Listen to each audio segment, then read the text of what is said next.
La segunda carta de Pablo a los tesalonicenses.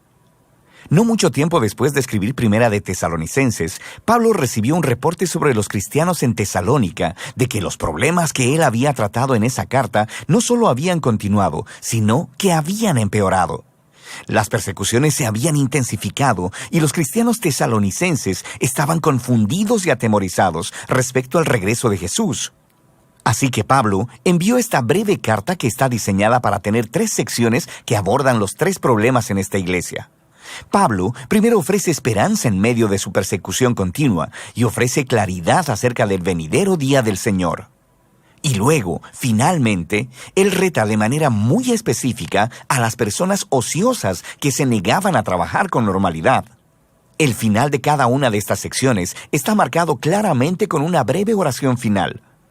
Pablo inicia con una oración de acción de gracias por el continuo amor y fidelidad de los tesalonicenses y específicamente por su perseverancia. Él se ha enterado de que sus vecinos griegos y romanos, y quizás hasta los judíos, han intensificado la persecución de estos cristianos. Son una minoría religiosa que se enfrenta a una violenta opresión, y Pablo está preocupado de que ellos podrían dejar de seguir a Jesús si la cosa se ponía peor. Así que Pablo les recuerda, como lo hizo en la primera carta, que su sufrimiento, por estar asociado con Jesús, es una manera de participar en el reino de Dios.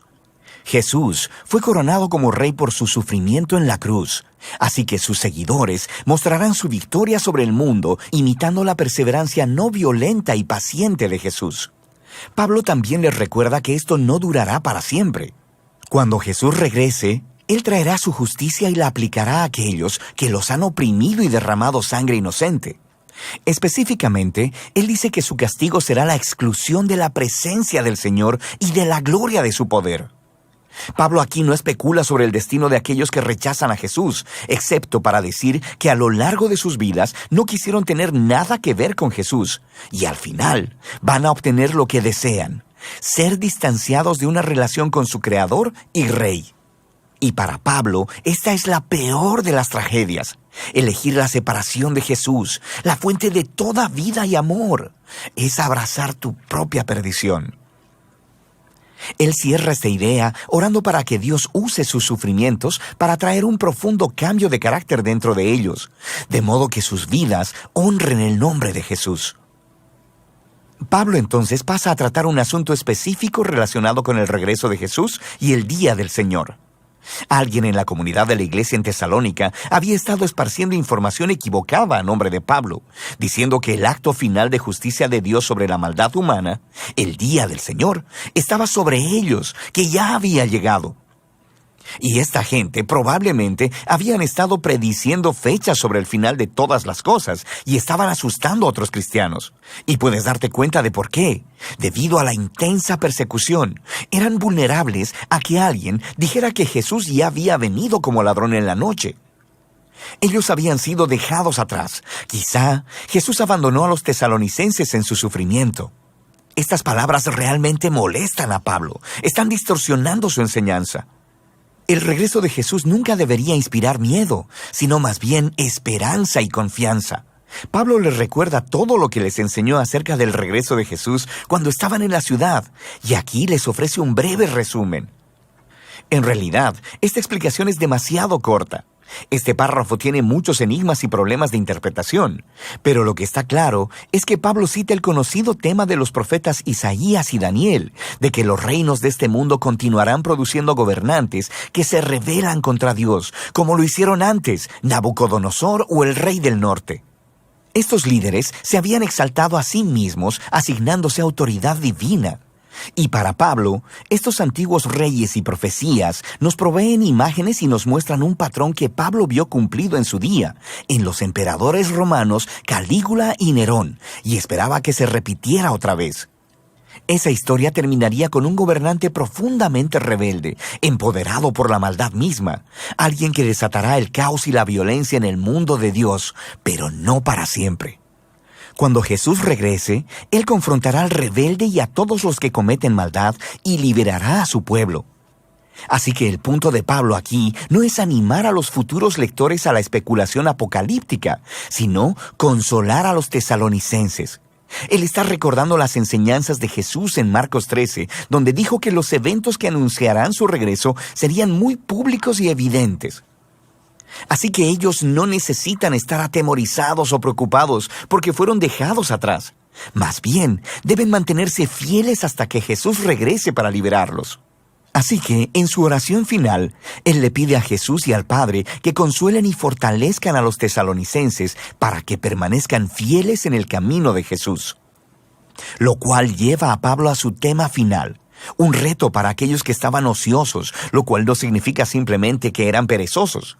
Se está refiriendo a personas que eran irresponsables y se negaban a trabajar para sostenerse a sí mismos, resultando en vidas personales caóticas. Pablo ya había tratado este problema en su primera carta y parece que se había puesto peor. Ahora, no sabemos con certeza por qué algunas personas en esta iglesia se negaban a trabajar. Es posible que este problema estuviera conectado con el anterior.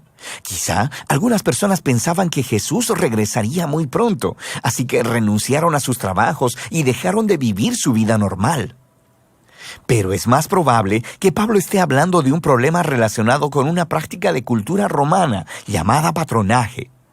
Así que tenías personas pobres viviendo en las ciudades quienes se hacían clientes, una especie de sirvientes personales de las personas ricas, y se mantenían de su generosidad ocasional. Pero habían muchas condiciones no evidentes. Esto a veces involucraba a los sirvientes en la manera corrupta de vivir de sus patrones, sin mencionar que tenían un salario impredecible.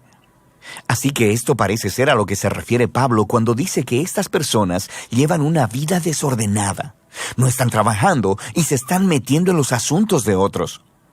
Pablo entonces les recuerda del ejemplo que les dio cuando estuvo con ellos. Él no les pidió de su dinero, trabajó para poder sostenerse a sí mismo y para poder servir a los tesalonicenses sin tener que cobrar. Él dice que este es el ideal. Los seguidores de Jesús deben imitar el amor sacrificial de Jesús al trabajar duro para poder proveer para sí mismos, de modo que sus vidas puedan ser de beneficio para los demás. Él concluye con una oración final para que en medio de toda su confusión y sufrimiento, Dios les conceda paz a través del Señor Jesús, el Mesías. Esta breve carta a los tesalonicenses nos ayuda a ver que la creencia de los primeros cristianos sobre el regreso de Jesús y la esperanza del juicio final no eran ideas que procuraran generar especulaciones sobre las fechas de los tiempos apocalípticos. Más bien estas creencias trajeron esperanza, inspiraron fidelidad y devoción a Jesús, especialmente para los cristianos perseguidos que se enfrentaban con violenta oposición. Así que, para las generaciones posteriores de cristianos, ya sea que enfrenten persecución o no, esta carta nos recuerda que lo que esperamos que suceda moldea aquello que motiva tu vida diaria. Y de eso se trata Segunda de Tesalonicenses.